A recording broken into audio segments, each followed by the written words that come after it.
Okay, so the purpose of this screencast is to help you learn how to create an online editable form from a regular worksheet. And in this case, I'm going to use this one. It's called strongpasswords.pdf. It's in PDF form, which makes things a little simpler to just start moving through this process. So I got to open that. It opens with Acrobat, which is what we want. And you can see there's fields here, but in order to fill these fields out right now, you have to print this form out and then, or this document out, worksheet, and fill it out by hand and then turn it in that way. So what we're trying to do is make it so that students can fill these out online and just submit them via email or through Edmodo or however you want to do that. So what we're going to do is we get our PDF and we go to Forms and we start the form wizard. Once you've created a form, you can add or edit the fields. You can send it out to people via email. So if your students are on an email list in your whatever email service you use, we should probably all be using, I think we're all going to be using Google soon, but or maybe we're going to stick with First Class, but either way, if you can create groups, you can create your class groups and then distribute it that way. And I don't think we're quite there yet with all that. At any rate, we're not doing any of that right now. We're just going to convert this into an online form. So we're going to start the wizard, and it asks, do you want to use the current document or look for one or scan it in? I want to use the current one. And then, so because it asked if I want to look for one or use the current one, it's just trying to make sure it knows which one it's doing. Make sure we know what we're doing.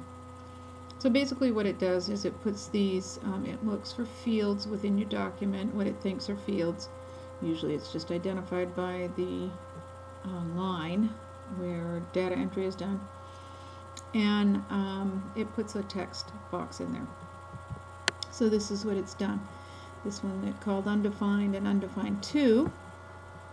And then this one it takes the last question or comment or sentence or whatever that it came up on and puts that in the field, which is the right thing to do. This one obviously has an extra word in it that we don't really want there. And none of these really matter because they show up as hints to the student, but if you had a long document with a lot of these, you might want to define them so that, like for example, to change this one to name and this one to date,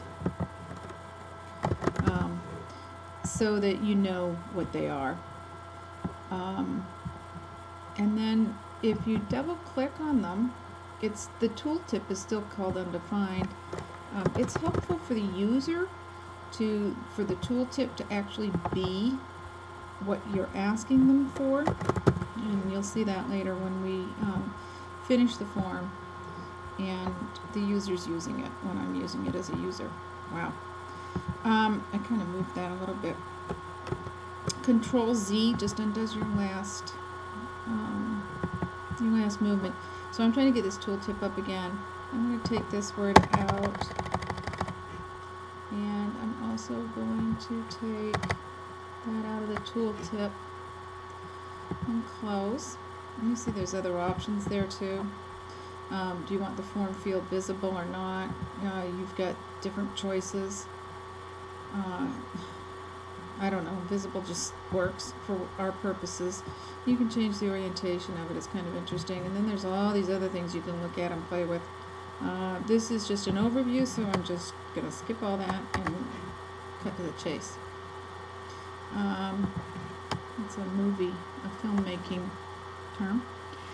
So now the tooltip says exactly what we want them to put in there. And that's really all we need to do. Now we need to save this form. I mean, you can change these two to match whatever you want in the field, but nobody's really going to see this for anything. So, and if you wanted to, you could add a new field someplace. I don't know what for right now, but We need to save this document, otherwise none of these changes will take place. And I generally use, I usually call these like a digital form or an online form. You decide what you want to call them, but be consistent, whatever you decide to do, so that you'll always know.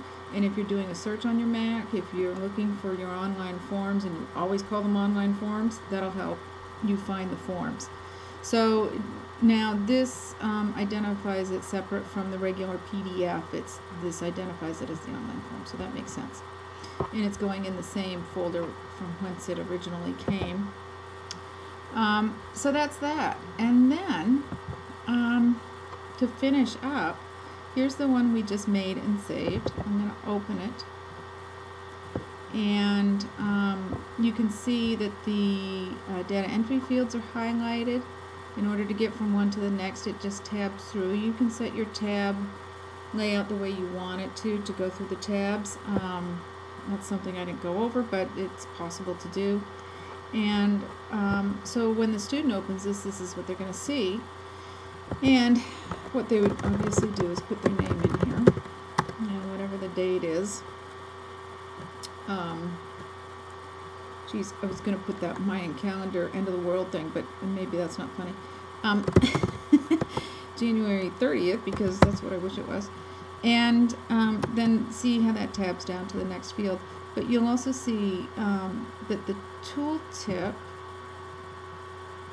I can't get it to come up right now. There it is. It pops up so that you usually can see, what am I supposed to be putting here? And it does the same thing in every field that you corrected that in. Was it a safe choice? Why or why not? And so the student fills in their stuff. It kind of looks like what some students would do. And they do all that. And then here's the other tricky part. You need to tell your students how you want them to save these forms. And you should try to be consistent about it. My fan went on, so my computer's probably making more noise than you care to be listening to right now. But so what the student should do once they've finished filling this form is they should save it.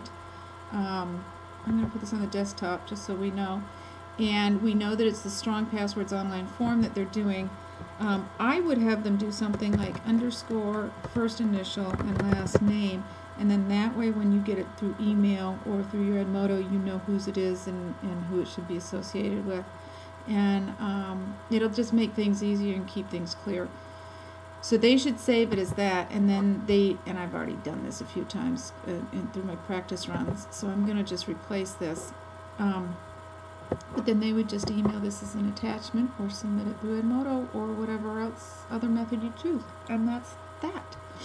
I hope that helps, and thanks for listening.